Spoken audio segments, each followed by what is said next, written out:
Hi, this is Michael Rubin, and last time we started working on our 12 major scales. So that's going to be your homework, is figuring out all 12 major scales. But let's look at the 3 scales we already worked on to give us some guidelines to help make it as fruitful as possible. So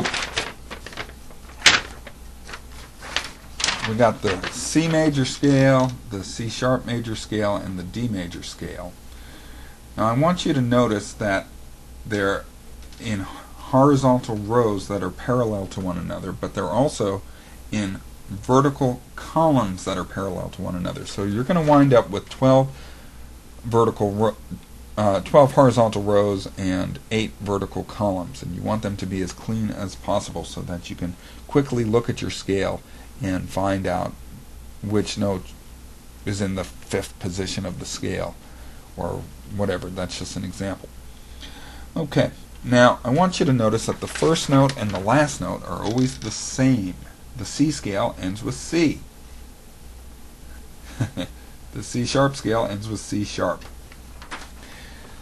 So when you get to the last note in your scales that you're writing out, I don't want you to say, oh, it's the last note, I'll just write in the same as the first note. Don't do that. Do the math. Go up the half step. If you don't wind up with the same note as the first note, that will catch your mistake. Somewhere in the middle, you made a mistake. The next thing I want you to look at is the vertical rows. See the first, or vertical columns. See the first column, the first note is C, then C sharp, then D. That's moving up in half steps. Look at the next one. D, D sharp, E. That's moving up in half steps. So that's another way to check your work. If you're wondering, do I have the particular note that I'm working on correct? Look to the row above it in the same column that you're working on. If you're a half step higher than the note above it, you're on the right track. But if you are not, you made a mistake. And the mistake could be in the row you're working on, but it could also be in the row above it. Now, the last thing I want to talk about is the alphabetical order. In music, the alphabetical order is A, B, C, D, E, F, G, and then it returns to the next highest A. So an alphabet, I'm not talking about sharps and flats. An alphabet has letters.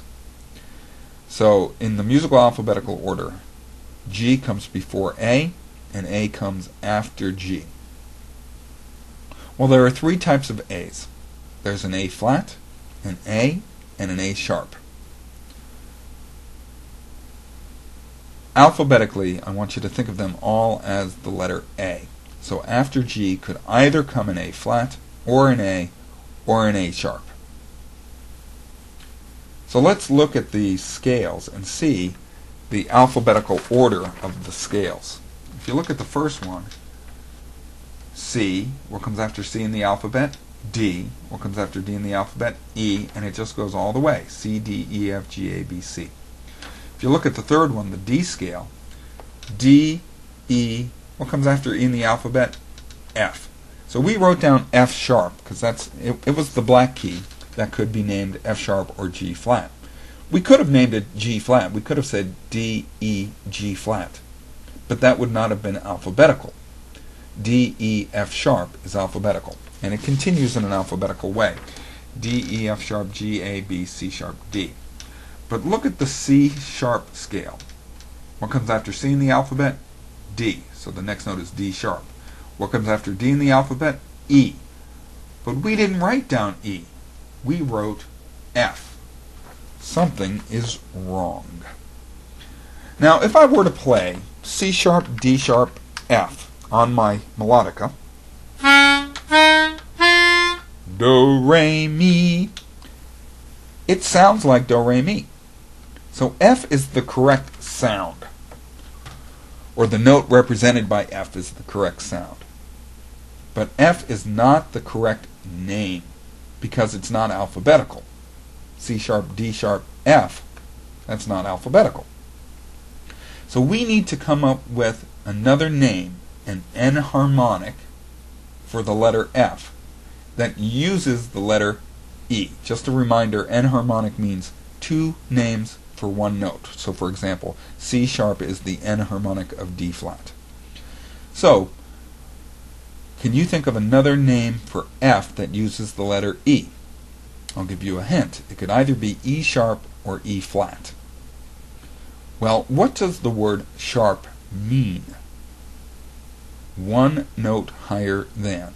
So E sharp is the note that is one note higher than E. Is F one note higher than E?